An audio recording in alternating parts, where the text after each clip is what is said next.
to discuss physics equations definitions relevant to the circular motion. So first what we will discuss the circular motion.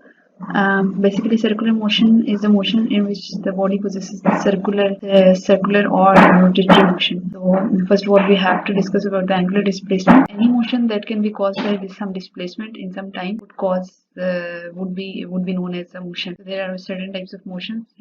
One of them is circular motion. So what type of displacement we can have in circular motion? We have angular displacement in circular motion, in which some angle would be subtended by the center of that part that body is going to possess, and it is always measured in radians, and there should be some velocity that is going to displace some object from one position to another position, and that velocity is known to be angular velocity. So angular velocity is defined as the rate of the change of the angular displacement that should be measured in radians per second.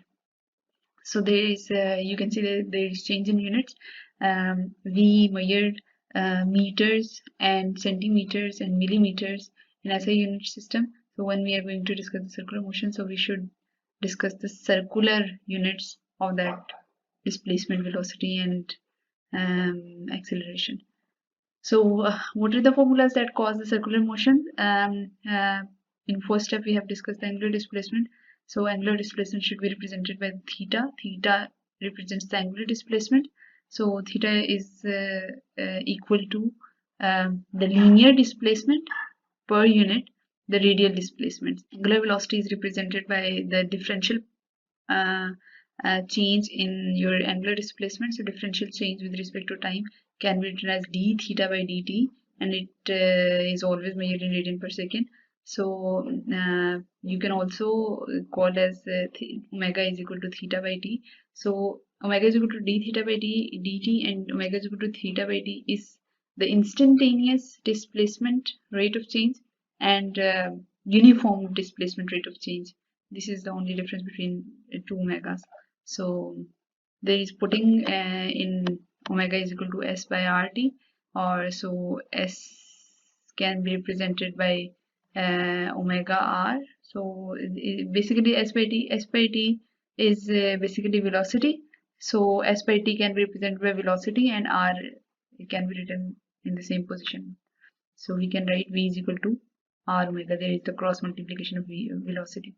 So acceleration in the circular motion, there should be some centripetal acceleration, as you know by your primary classes, that in circular motion there should be some centripetal acceleration that can be caused to your motion, whether in rotational or whether in circular motion.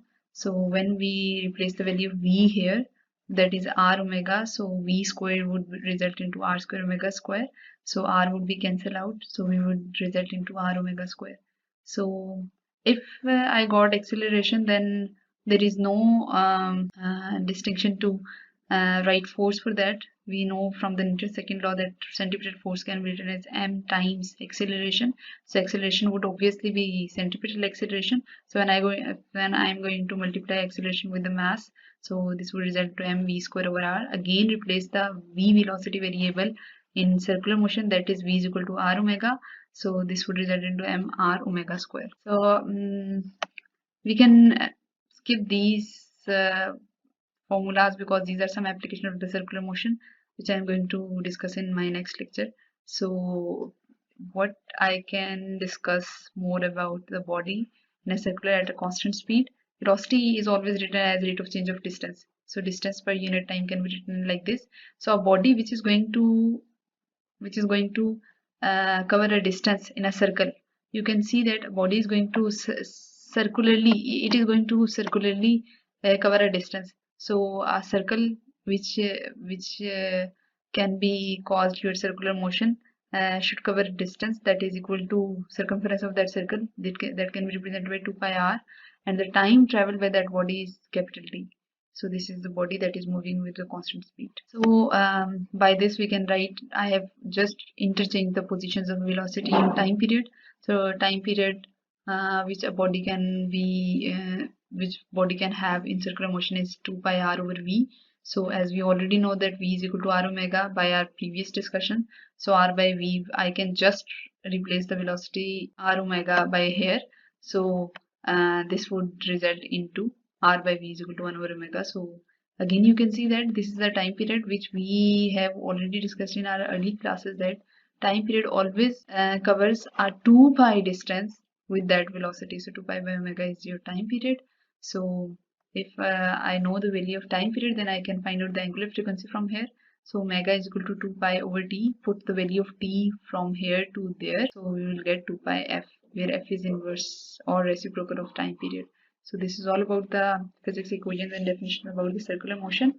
Hope you will find it useful. If you found any difficulty in this lecture, you can comment below so that we can get back to you.